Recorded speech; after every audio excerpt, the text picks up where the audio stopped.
こまでです。続きは最後に流しますので、気になる方はぜひ最後までご視聴お願いしますっていう作戦です。今回は TikTok で370万回再生された鬼滅の刃の実写動画を HyperAI っていうツールを使って作り方を説明していきたいと思います。読み方合ってんのかな？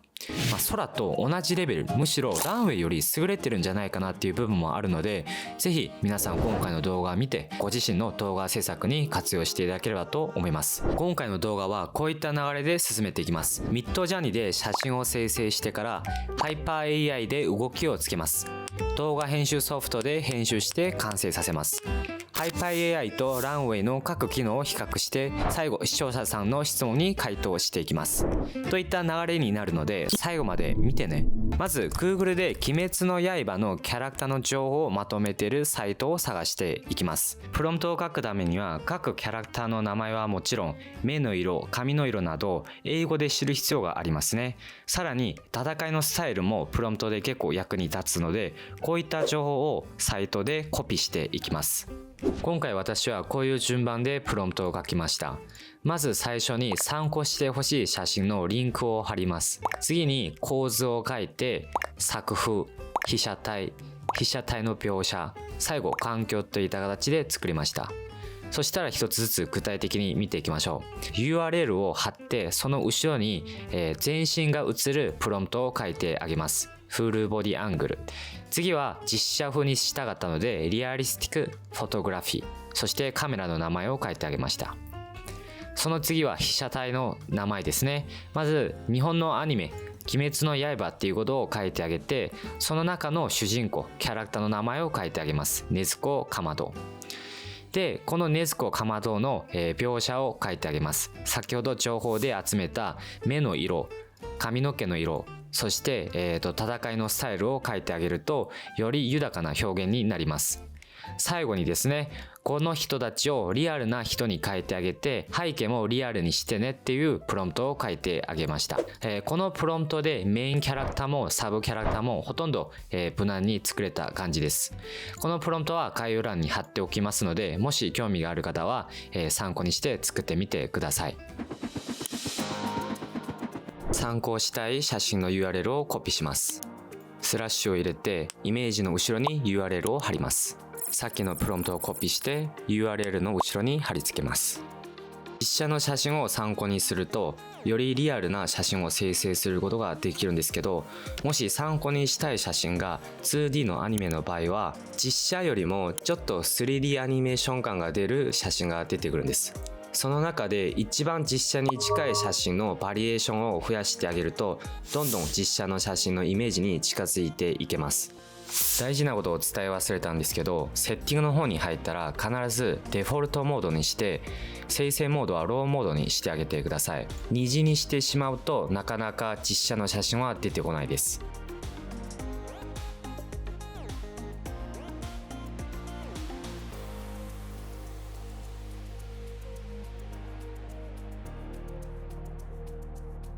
そもそも写真の URL は必ず貼る必要はあるのっていうところだと思うんですけど、参考の写真の URL を貼らないと、これ本当に鬼滅の刃のキャラクターなのかっていう写真が出てくるので、正解に近い写真を作るためにはやっぱりリンクは貼った方がいいと思います。イメージに近い写真が出てきたら、ここのカスタムズームをクリックしてあげて画像の比率を変えてあげます。 YouTube の場合は16対9、ショート動画の場合は9対16になります。で、ここズーム2は1に変更してあげます。この4つの中から好きな写真を選んで、サイズを拡大してあげます。ウェブの方に入って写真をダウンロード。次は HyperAI で写真に動きをつけてあげます。使える機能としては3つしかないんですけど、今回メインで使うのはこちらの機能です。アニメというイメージをクリックすると、下のここがですね、画面が表示変わって写真を載せてねっていう項目が出てきます。先ほど生成した写真をここにドラッグ&ドロップ。プロンプトはシンプルに Move だけにします。待ち時間は圧倒的にランウェイより長いです。ただクオリティを比較してみたいので、同時にランウェイの方にも同じプロンプトを書いて動画の品質を比べてみたいと思います。めちゃくちゃ自然ですね。ランウェイの方を見るとですね、何かしらポリシーに引っかかって動画すら生成できないと書いてあります。そんなにエッチな写真ではないんですけどね、別の写真で試してみたいと思います。引っかかる要素がない善逸の写真で比較してみますね。はい、再生してみます。目の方がちょっと若干違和感があります。ランウェイを見るとランウェイの方がまだここは優れてるかなっていう感じです。同じく4秒の写真を生成してみます。写真をドラッグ&ドロップして4秒の写真を生成したい場合はここの下のボタンをクリックしてデュレーションの方を変えてあげると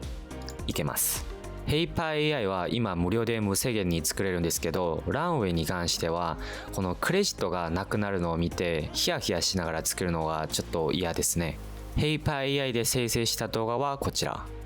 ランウェイで生成した動画はこちら。皆さんはどっちがクオリティ高いと思いますか？コメントで教えてくださいね。次はテキスト2ビデオの機能を比較してみたいと思います。今回誰かの動画のプロンプトを参考にして、同じく作ってみます。コピーしてここに貼り付けます。でランウェイの方にもテキストビデオの機能で比較してみます。HeyPyAI はすごいクオリティ高いんですけど、ランウェイはダメですね、これは。次はテキストで直接鬼滅の刃の動画を作ってみたいと思います。ランウェイにも同じく注文を足してみます。炭治郎。ランウェイが作った炭治郎はこちら。ヘイパが作った炭治郎はこちら。3D のプロンプトを書いたのでどっちかっていうとヘイパが作ったの方がイメージに合いますね。テキスト2ビデオの機能は圧倒的にヘイパの方が上だと感じました。何偉そうに言ってるのっていう感じですよね。次はランウェイにはないリペイント用ビデオっていう機能を使ってみます。既存の動画のスタイルを変える機能ですね。こちらをクリックして動画を載せるんですけど、この動画って容量が 10MB が限界なんですよ。 10MB ってどのぐらいかっていうと、例えばこの動画は3秒の動画なんですけど、もし HD で撮った場合はこれが 10MB を超えてるんです。なので3秒の動画を720まで落とさないと、10MB を超えてしまうんです。本当にこの機能を使えるのはかなり限られた動画だと思います。この上にですね、いろんなジャンルが選択できます。オールドフィルム、昔の映画風とかで、ウォーターカラーは水彩画ですね。でサイバーパンク、アーケイン、レゴ、ブラーバックグラウンド、ジブリ、スチームパンク、インプレッショニズム。まずジブリをやってみましょうか。ジブリを選択して、ここにクリエイトをクリックします。はい、こんにちは。動画を愛し動画に愛されたりょうがんじです。顔はいいけど手に持ってるのは何？どれも使えないレベルですね。ランウェイと HeyPyAI の機能を比較してみたんですけど、テキスト2ビデオに関しては HeyPy は圧倒的にクオリティが高かったです。イメージ2ビデオに関してはやはりランウェイの方が優れてました。ペイントビデオはHeyPy しか使えないんですけど、ちょっとまだ足りないところが多いですね。最後は編集ソフトで写真を並べてあげて音楽をくっつけるだけです。動画をくっつけて完成させてもいいんですけど、ところどころ色が薄い部分が目立ちます。なのでカラー補正で少し補完してあげる必要があります。こういうところとかで、動画を拡大して使ってるので過失がちょっと割れてます。なので編集でできる方法でこの過失を少し高く見える工夫をしていきたいと思います。まず調整レイヤーを一つ作ってあげましょう。調整レイヤーを全てのレイヤーに適用します。でエフェクト欄に入って、ルミトリカラーを適用します。でここでやる作業は過失を上げる効果なので、クリエイティブの方に入ってシャープのところの数字を少し上げます。ここのシャープを上げるとちょっと過失が上がる印象を与えることができます。ビフォーアフター比べてもちょっと若干上がっていることが分かりますよね。次は一つの映像あたりにカラー補正をしていきます。この映像ももっと映えると思うのでルミトリカラーを入れて色を少し調整してあげます。いじるところはそんなに多くなくて、サイドを少し上げて暗めにしたいのでシャドウを少し落としてハイライトも落とす。でビネット効果を与えるとよりなんか集中度が上がると思うんですね。この周りを黒くすることで。でこういうふうに効果を入れて、他のレイヤーにも適用できるかを見てみます。コピーしてあげて伸ばしてあげると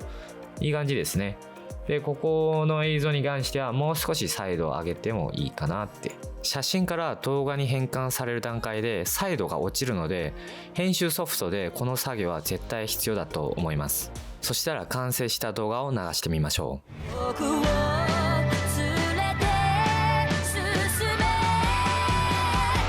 どうしたって消せない夢も止まれない今も誰かのために強くなれるならありがとう悲しみよ世界に打ちの光がなくの意味をしたぐらい。これはボーナス。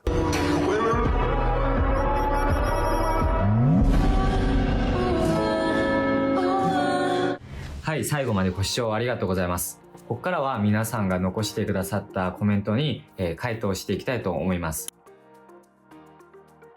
今 YouTube 上で AI の動画の規制がすごいから TikTok はどうなのっていう質問だったんですけど、 TikTok と YouTube は運営会社が別なので、正直 AI とは関係ないです。AI ラベルをしっかりつけとけば、特に影響はないかなと思うんですけど、 TikTok の広告収益条件は皆さんもよくご存知だと思うんですけど、1分以上の動画、そして、一番フォロワー18歳以上、コミュニティガイドラインを守るっていったところなんですけど、それ以前に一番注意しないといけないのが、音源ですね。皆さんが使ってる音源が TikTok のアプリ内で使える音源だったら特に問題ないです。安心してコンテンツを発信してもいいと思うんですけど、他のサイトからダウンロードした音源を使った場合にその音源元から、削除依頼もしくは、音楽が急に自分の動画の中から消えるとか、アカウントがバンされる可能性があるので、それだけ気をつけていただければと思います。すごい厳しいですよね、動画を作る人にとっては。どういうジャンルの動画を作ってるかわからないんですけど、音源だけ気をつけましょう。音楽が流れてその音楽に合わせて猫を歌わせたいっていうことだと思うんですけど、動画編集でできる作業じゃないかなっていうふうに回答してしまったんです。で実際動画編集ソフトで自分やってみたんですけど、いやかなり難しいっていうか、これは5分の音楽動画をああいう風に作れないと思ったんですね。なので絶対これは AI ツールだと思っていろいろ調べてみたんですけど、ピカと、ランウェイは、音楽に合わせて口を動かす機能があるんです。ただこれが猫だと人間の顔として認識しないので作れないです。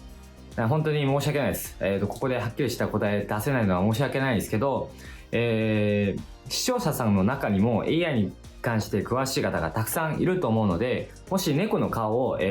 歌に合わせて歌える AI ツールをご存知でしたら私に教えてください。個人的にもめっちゃ気になります。